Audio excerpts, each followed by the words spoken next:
ও আমার বাবারা ও মায়েরা, তোমার যে বন্ধু তোমারে নামাজের কথা বলে না, তোমার আখেরাতের কথা বলে না, যে তোমারে মোবাইলে উলঙ্গ ছবি দেখায়, যে তোমাকে মোবাইলে জুয়া খেলার কথা বলে, যে তার বউয়ের গোপন কথা তোমাকে বলে, কোন নারীর সাথে অসভ্যতা করেছে তার ভিডিও তোমাকে দেখায়, মনে রাখো বাপ মায়েরা, তোমার ওই বন্ধুটা, তোমার ওই বান্ধবীটা আস্তা শয়তান এবং কুত্তা ছাড়া আর কিছুই না। তাই বাপ আমি বলবো, মায়েরা আমি বলবো, তোমরা তওবা করে ফিরে আসো, ওই খারাপ বন্ধুর সঙ্গ ছেড়ে দাও।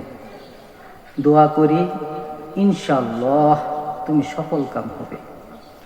I pray you can prosper in life.